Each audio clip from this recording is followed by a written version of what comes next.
So Lizzie Moore, as I introduced earlier, is the founder of BOCA Farms, based right here in Napa, California, in the Napa Valley. And so what is BOCA? BOCA is actually an acronym. It stands for Building Our Community Through Agriculture. And we started 4 years ago, completely committed to doing something that would be good for the community. That's pretty much how we started. Mm-hmm. And we also were really interested in farming. I had actually never even done an internship or an apprenticeship at a farm. I just like to garden. Mm-hmm. And then I was lucky. My partner going into the business comes from vineyard management business. So, oh, nice. So we kind of like our powers combined. Me, loving mm-hmm. gardening and really interested in permaculture and mm-hmm. the organic gardening, and then him with his large, huge acreage sites that he farms vineyards. Mm-hmm. We combined, and it was a little bit, interesting the first few years. It really looked like a big garden.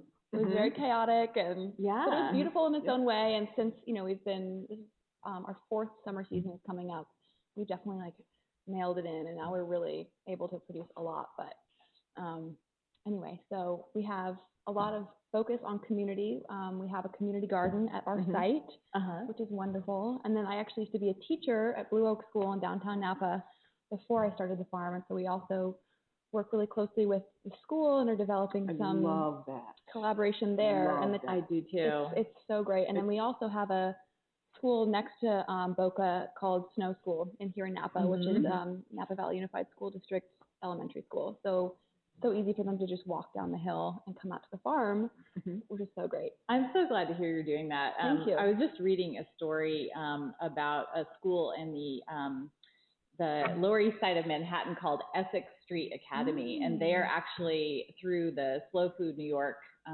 food group, mm-hmm. they are actually teaching kids a course that's called Food for Thought, where they're learning to think critically about the food that they're consuming and, what their interaction is like with the food system and all about mm-hmm. What they should plant in their rooftop garden and why, and they're having arguments about it. And I think that that's such a great thing. It's almost mm-hmm. like we've lost the idea of home economics, to bring up an old term. When I was in school, we had home ec in middle school, and it's sort of gone. Yeah. And this is where I remember learning these kinds of things. Absolutely. And I feel like it's really needed now more than ever. So it's great to hear you doing something like that. I know, and it's fun because we are obviously so passionate about what we do. Mm-hmm. So we get really into talking about it, no matter who we're talking to. But then to be out at the site with kids, 8-year-olds, mm-hmm. and you look at a plant growing, and it's just a green leaf coming out of the dirt. And I'm like, what do you guys think this is? And they have all sorts of guesses.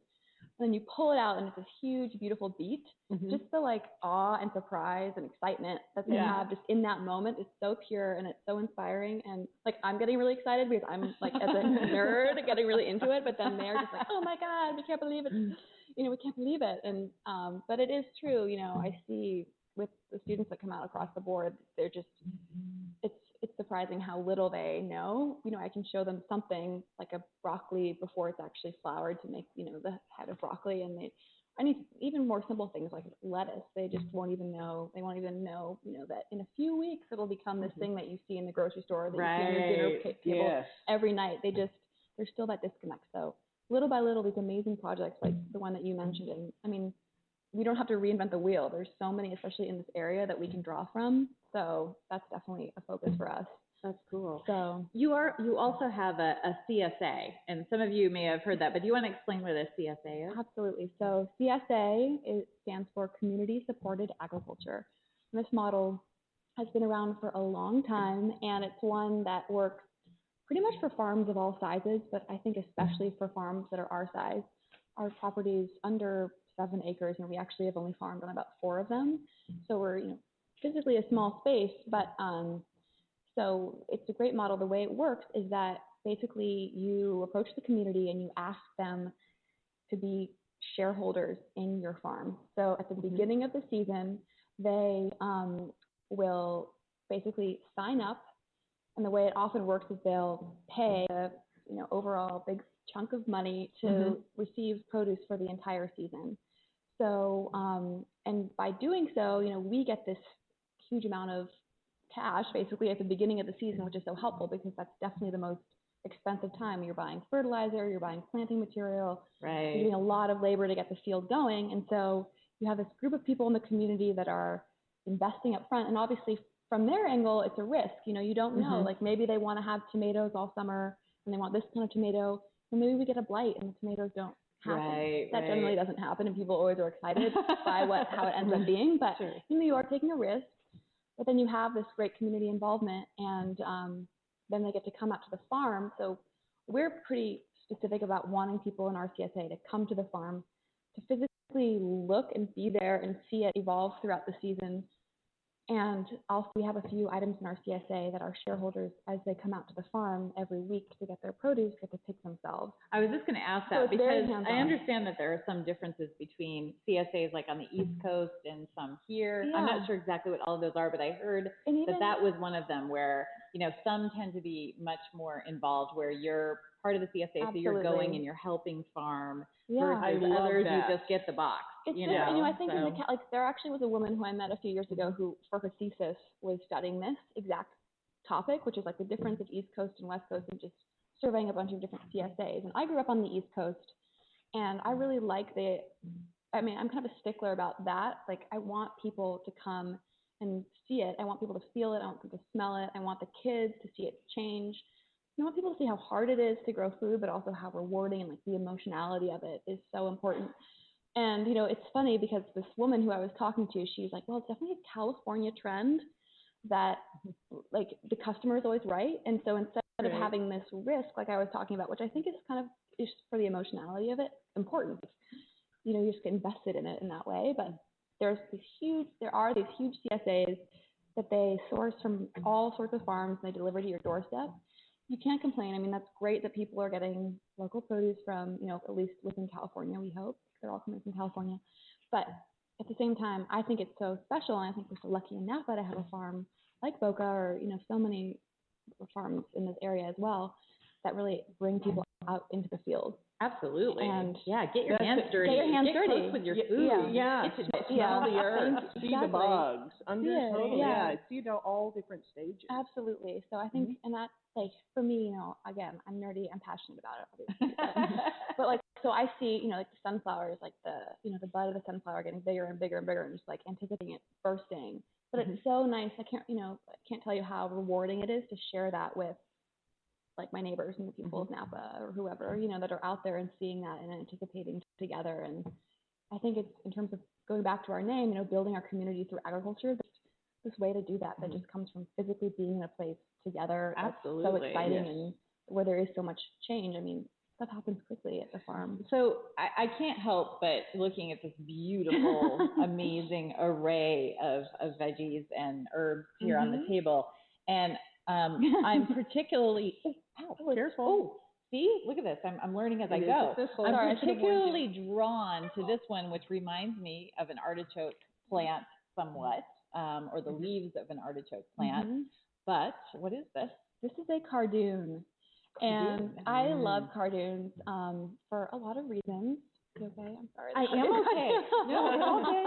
It's a little prick. It's all good. So the cardoon is in the thistle family, just like artichoke. They do look very similar, although as we can probably picture, artichokes that kind of get big and bushy and fat, like the cardoon goes straight up, and they get tall and skinny as they grow. Wow. But they also produce a little thistle flower on the top that turns purple, just like an artichoke. Really? Is that smaller?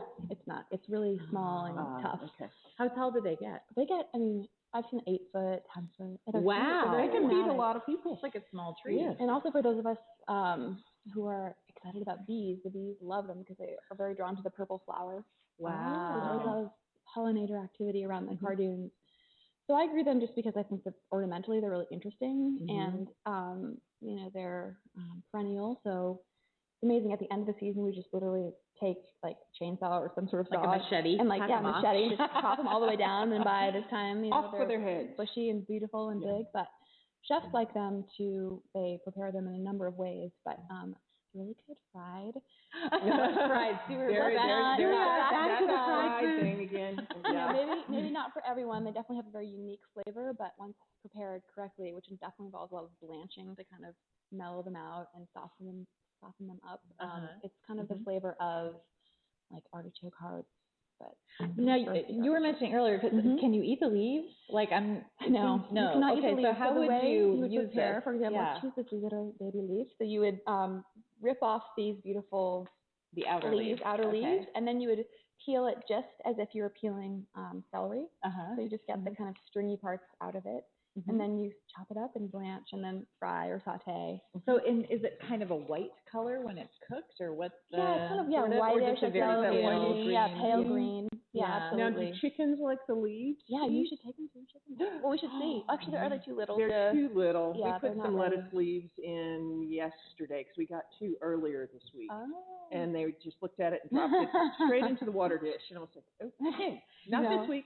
Are these all items that you're currently growing in your garden? These are all, yes, these are what we pretty much have right now. And so I'm very excited, like this beautiful. Yeah, we got some different shards here. Actually, speaking of beets, do you guys know that this is basically the same as a beet? It's just. I did not know that. No. So if you ever these are basically the same as beet greens. I love beet greens. Really? But then they've been like altered through time they still produce a huge root, but the focus goes into the, into the leaves, the energy goes into them. Yeah, exactly. So, wow. Chard, and then we have show and tell. Yeah, beautiful. Here, we can pull some of these up here. Yeah. Beautiful flowering thyme, just so pretty. Gorgeous. The mint, which I love, this and then delicious. This is something else I'm completely obsessed with. I guess I love purple flowers, I guess, but this is Anise Hyssop. So it grows, it gets to be about 2 feet tall by the end of the summer. Break one off. This is one of the original ingredients of root beer. So if you crush it up, it does smell like root beer. It smells exactly like root beer smell. But then again, it's so cool. It produces the most beautiful purple flowers that are kind of tall and that's delicious. Cone shaped that come out of the top by the end of the summer, and the bees love them. And it's a beautiful plant, and it's hardy, and it comes back year after year, and it's one that I think a lot of gardeners. So I'm sorry, tell us the name one more time. Anise Hyssop. I think I pronounced it. So like anise. Okay. Like anise. And so how would you cook with that? How would you cook with that? I have not cooked with anise hyssop. I mean, but I'm not sure if you could probably serve it with a salad. I mean, I like herbs and salads and that kind of thing. The black licorice taste is interesting. Yeah, to play it's very with. and it's very and I'd like to make a pesto out of it. Oh, that would be interesting. I think that with some almonds and maybe even a little mint, I think would make a really nice. Really good. Again, my mouth is watering. Yeah. After this, do we miss anything here? We have the different types of chard, obviously. We have all the colors. All the colors. Now, is this a rainbow chard? It's a rainbow. Okay. So, and then what is the other one over here? This is, excuse me while I move around, but yellow. Yeah. Yellow chard. Pretty colors. Beautiful. Thank you. Yeah, it's so fun. So, I'm just curious because, there's so much talk right now about, what's wrong with our food system and, obesity and all of the issues that are going on right now. And we've heard about, farmers markets. Even our local farmers market is starting to take food stamps or accept, some they food stamps. I did not know that. Yeah, that's great. Yes. And so I was just wondering, do you think that's are CSAs moving in that direction, or small community farms? I was just wondering. I definitely want to look into that. That's a huge, obviously, the community focus of what we do. That's something that is important to us. And I'm sorry to say I don't know the answer. No, it's okay. But, I was just kind of curious. I definitely know that at the farmers market where we also sell produce, it's great. There's this program where they hand in coins and you get reimbursed at the end, and it works out really well. And it's great. It makes it accessible. And I'm sorry, do you have an outlet for extra produce? I mean, I was wondering that too. Like the food bank, does it go to the food bank? That's also a really good question. So we have taken some things that we have a lot of to the food bank over the years, but we're lucky because I mentioned that I started BOCA with a family that has a vineyard management company. And so when we have surplus, we'll often just take it next door to where they are. The farm's actually next door to the business. Oh, nice. Right.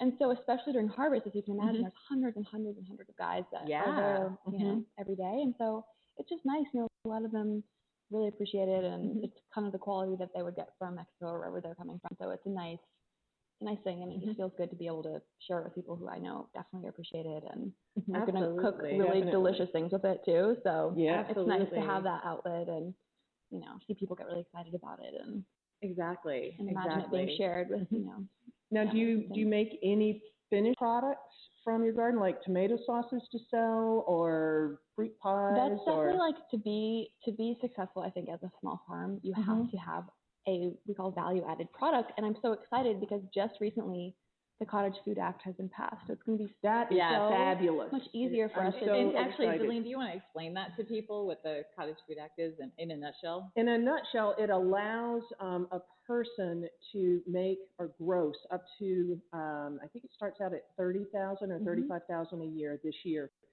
So you have to they come in and they approve your kitchen, but it doesn't have to be a commercial kitchen. Right. So it has to be clean, no pets, clean countertops, no rinky-dink, excessive stuff on the counter. So they want to make sure that you're very much aware of your sanitation and can say that this comes from a clean kitchen.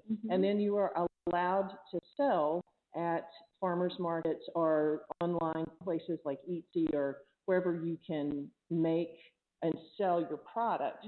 And you are approved for up to, I think it's $35,000 this year, as a gross number before you have to go to a commercial kitchen and proclaim yourself a commercial type producer. It's amazing. Huge opportunity. It's a huge opportunity for small producers like yourself. So now you have an outlet for so much of your extra produce that if it's not consumed, you can go ahead and make collaborate with someone who's doing it. And I think for us it was always like we grow really amazing peppers in the summer at BOCA, and so we have all these ideas of different products that we could market, with our logo that would have a long shelf life. That would be great. But then when we actually broken down the numbers because of what was before the cost of the commercial kitchen, it just kind of threw everything off. Where now it's like, God, if we could actually certify one of our kitchens, do this, it'd be so easy, and we could definitely actually make a profit. So it's enormous, I think, for the small business owner. It absolutely is, and I'm so excited. And actually, I'm excited because I know a lot of people in the Napa Valley are really excited. Like, there's so many people that are doing this kind of thing already that are thinking more I can come out of the closet now. You come out. Yeah. I understand you also supply some of the local restaurants, at least in the Napa Valley area. So who are some of the local restaurateurs who are getting your product? Thank you. It was so nice hearing Krista talk about her support of the small farmers and producers, because I am so lucky with the people that I get to work with here, and she'd be an equally enthusiastic and supportive buyer. But so I work a lot with Zuzu in downtown Napa. Great Spanish tapas. And I've had so many great experiences there. I'm pretty friendly with everyone who works there, and I go there a lot because I love it. And I'll be at the bar, with a friend or something, and someone down the bar will be eating like a beet salad. And they'll be like, oh my gosh, this is the best beet salad I've ever had. Those are your beets? They'll be like, she grew it. This is that funny moment. It's like, oh, you grew this? I'm like, oh, you're enjoying it? Salad, and it's delicious. And they do a really good char dish there during the winter as well. And so that's been really a great relationship. I work with Morimoto, which I love. Oh, fabulous. Nice. And they're such a huge scale that there's no way I could ever provide 100% of something to them. But what I have done is actually, the chef there and I worked together, and I started growing microgreens for Morimoto. So little teeny on the baby greens, and actually he has a little greenhouse in his backyard. He's a very he's a great horticulturalist himself. So I go to his house and grow in his little greenhouse, and then he takes them into the restaurant. That's so again, fabulous. It's just one little teeny cool ingredient in their plate, but it still makes a difference. And their presentations are so gorgeous. And there are a few other No Trees, a really good big supporter. Kitchen Door, Oxbow. So wow, so people can taste your hard work. Absolutely. In a lot of fine restaurants. Yeah, it's been so fun. I was thinking about this earlier because there are several restaurants now popping up, not several, but I've heard of a few where they're based on the idea of a different guest chef coming in and cooking every evening. And I believe there's one actually in the Berkeley area or something that just opened up. There was one in San Francisco for a couple of years that I actually have their cookbook, and they did that. It was really cool. They're since closed, but I love the concept. So well, and so what that got me thinking of was a CSA restaurant.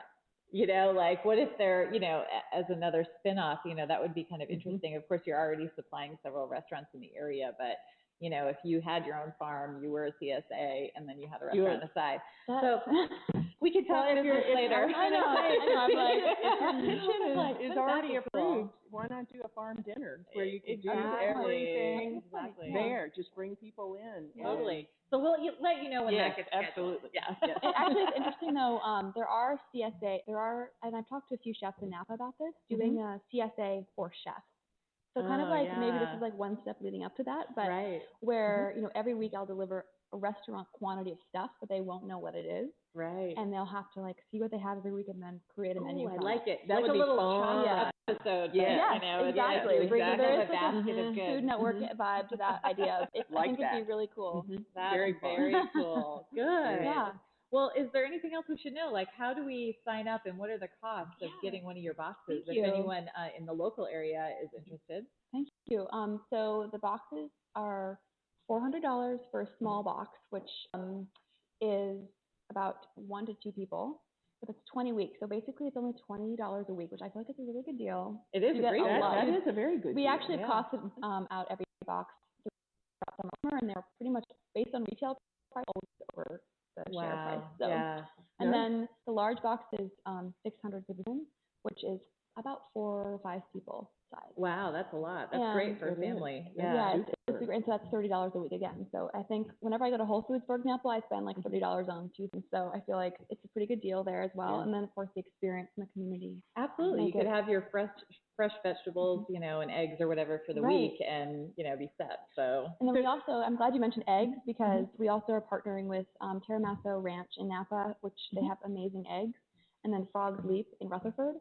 And if you decide you would like to, you can add in eggs or treat stone fruits in your box. So you come to BOCA, you get your veggies every week, and then you can also, if you signed up ahead of time, get your eggs and your fruit. So nice. It's nice to have that collaboration. That's a great collaboration. So you can go to our website if you are interested. It's bocafarm.org.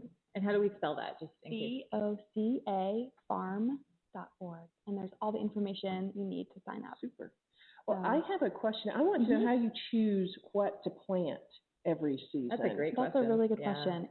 It's daunting to go open a seed catalog and see not only so many, you know, veggies, but also like 10 to 15 varietals of veggies.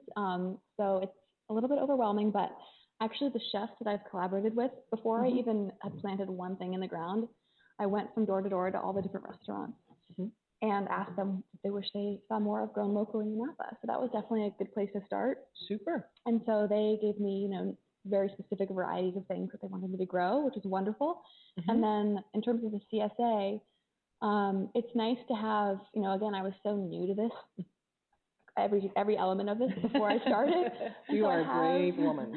So, but I do have a nice network of people who have farmed before, farmed for years, that I was able to go through the seed catalogs with. They've, you know, they have their tried and true, you know, trusted varietals that they recommend. So it was all just collaboration with both chefs and friends who were farmers, and then, you know, taking a few risks. Like every year there are a few things that ended up in the ground that I'm like, I just like the name. I'm like, there's one called Valley Girl, a tomato, and I'm like, I like Valley Girl. Like, we're in the valley. Sometimes I talk like a Valley Girl. Like, this is perfect. So we have a Valley Girl. There's just sometimes I just like the name. Is it gonna come out wearing neon skin or something? Like, and I feel like it's gonna be a little bit of a sassy, like acidic tomato or something. I don't know. We'll see. But so it's a combination of all sorts of things. But and now, how do you fight bugs with bugs, or how do you maintain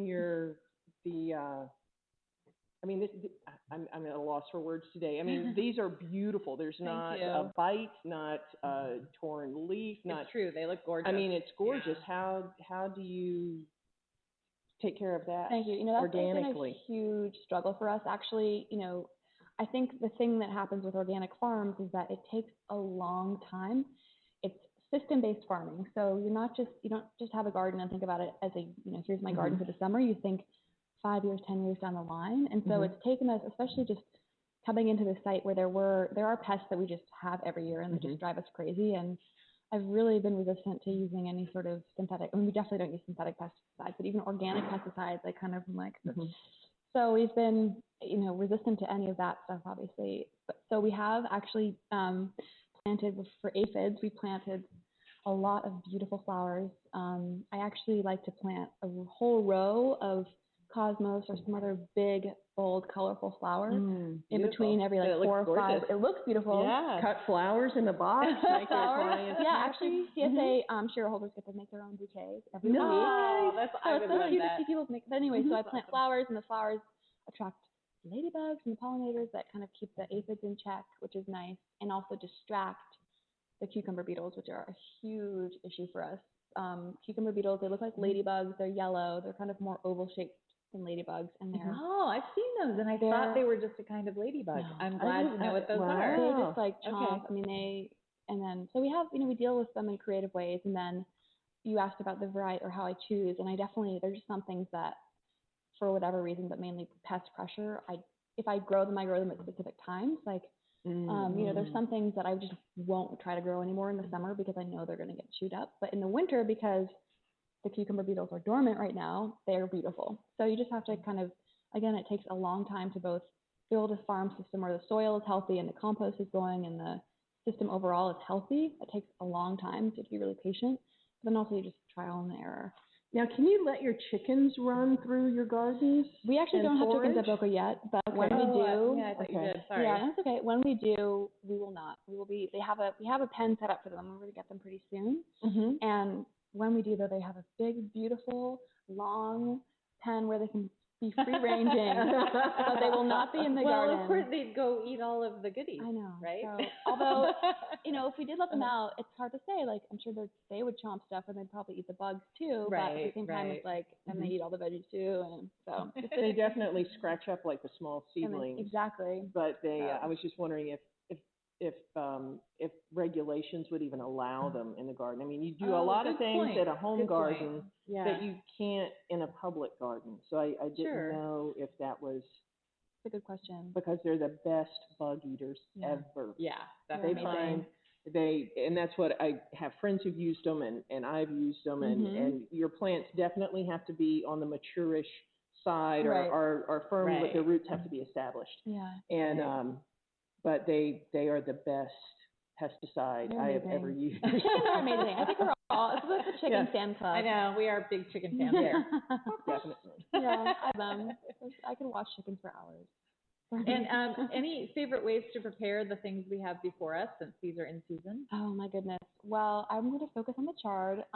Actually, speaking of Zuzu, they have an amazing thing. It's so simple, and my mouth is watering again. She's going to leave here absolutely starving. She's stopping at Zuzu on the way home. I know. I'm like, I have a new plan for the evening.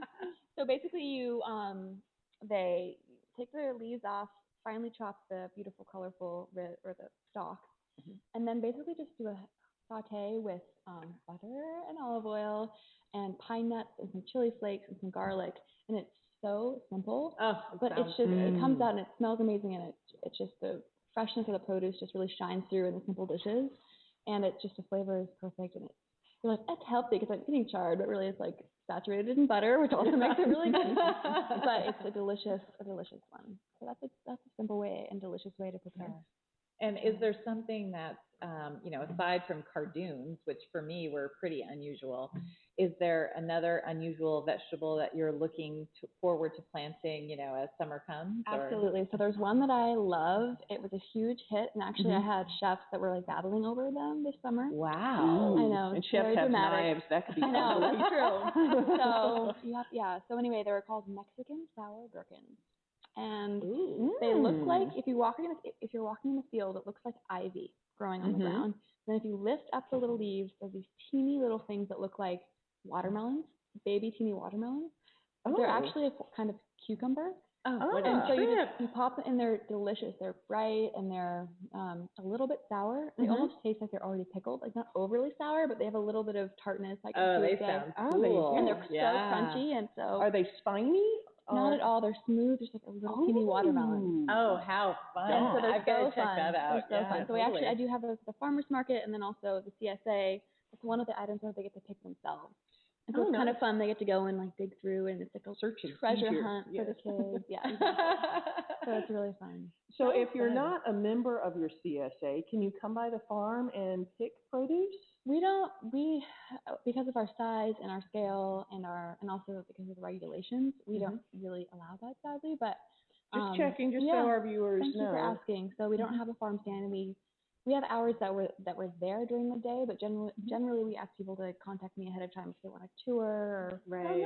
And then again, the CSA, it's pretty sizable, so we have room for a lot of people, and it's filling up fast though. But so that's a really great way to be hands-on. And we actually are, if you're a shareholder at BOCA, you're welcome to come out at any time. So you might not be able to pick some stuff, but we want people to really enjoy the farm and have a picnic or be in the space. But so that's fabulous. Oh, thank you so much. Thank you for telling us all about this. I'm excited to learn about it. I appreciate you having me. Yeah, thank you. Absolutely. Thank you. Well, again, why don't you give them your web address once again if they want to check it out? Absolutely.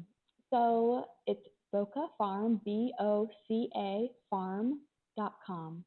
Awesome. Good. Super. Well, since we've got all these fresh veggies in front of us, I wanted to talk about what's in my glass here really quickly, or in this strange cup, this strange concoction that I have next to me, which is something that Deline was also enjoying this week. But we both are now members of the Dr. Oz 3-day detox, what is it called? 3-day detox cleanse club. And so it's been an interesting experiment. I don't know if any of you have heard about this, but it's been a good one. So if you want to, sort of get clean down to the cellular level, I found that this is a good way to get all of your healthy organic fruits and vegetables, with kale and, cucumbers and raspberries and blueberries and mango, banana, all those things, avocado. And basically eat raw for 3 days. It's been great. And I haven't been hungry at all. I couldn't even finish everything the first day. I couldn't, because I thought of it as a meal, and the next day I was like, okay, I'll start in the morning, and I just kind of had something in my hand all day long. I mean, it was the only way I could eat it all. There's so much food, and it was. So if you're looking for something to do with that next box of BOCA, vegetables, you can turn it into a 3-day detox cleanse, because I have been going through vegetables like crazy. I mean, I've probably eaten more vegetables and fruits in the last 3 days than I have, in the last week. I don't know about you, but my jaws would wear out trying to chew through the amount of vegetables that are in the shakes. Yeah. And I miss chewing, so I cheated and I munched while I was. So I diced up a few things so I could get my chew fix in. But yeah, the rest of it, you drink. There's no way I could eat that amount of vegetables in one day. It's much easier to very drink. cool, very cool. And since we've been talking about, healthy eating and changing our diet, eating locally, I just thought I'd bring up something else going to happen on April 7th. Some of you may know Dr. Mark Hyman. He's the author of the Blood Sugar Solution Cookbook. He's the medical director of the Ultra Wellness Center. He's been, all over television networks and whatnot, so some of you may be familiar with him. He's very well known for his approach to medicine and holistic sort of living. And he has decided, I read about this, I'm going to Michael Pollan's website. He is going to host what he's calling an eat-in. The eat-in is going to happen on April 7th. You can go to www.theeatin.org, and the idea is to eat in instead of eating out, and to eat more meals in that we're cooking ourselves with locally made ingredients, because as a whole we will eat healthier. Nothing against our lovely restaurants, because we are blessed in a valley that has amazing restaurants. Yes, amazing. But I think we get what the whole idea here, which is to put better food into our body by taking the time to sit down with your family and actually prepare a meal. Just as a small side fact, we are now 3 generations removed from the kitchen as a nation. Wow. 3 generations. And what does that mean exactly? That means that it has been 3 generations since the majority of our meals were prepared at home. Wow. So incredible. You and I, our mothers, we learned to cook as children and prepared 90% of our meals at home. And I remember it was a huge thing to eat out. And we only ate out on trips, and we stopped at Burger King. And And but it was a treat. It was a treat. So that's maybe a different thing. It was 35 cents for a burger. You know, right. I guess that kind of dates things, but it was a huge treat. And but we never ever ate out. Mom and Dad would go out for their anniversary, and we cooked out at home. We made all of our jams, all of our jellies. We put up all of our produce growing up. Wow. My sister doesn't cook. Wow. At all. No, and I know people like that too who have kitchens who don't cook. Her children have no idea how to cook. They can open a box. Yeah. But they don't use fresh whole ingredients. Yeah. And that started actually, in the 60s when people started eating out more, and it is increased exponentially over the last 40 years. Absolutely. So I love the idea of an eat-in. I do too. Apparently he's going to host a live webcast that you can log on that day and watch his own eat-in, that he's doing at his house or whatever. And I think there's going to be some recipe sharing and, things along those lines. So it sounds really interesting. I may check it out. Yeah, so absolutely. Again, April 7th, the eat-in. Check that out. Any other foodie news that you guys have to share or anything along those lines? You hit all the big ones this week that I've read. Yeah, so, good. Well, I think that's all for this edition on this wonderful Friday evening of 5 o'clock somewhere on Toot Sweet Social Club. Once again, we want to thank our winery sponsor of the month, which is this beautiful Priest Ranch Petite Syrah from Summerston Vineyards here in Napa Valley. This is the 2009 vintage. Thank you. I raise a glass. All right. To you. And you know what? Here's to local eating. Here's to your health.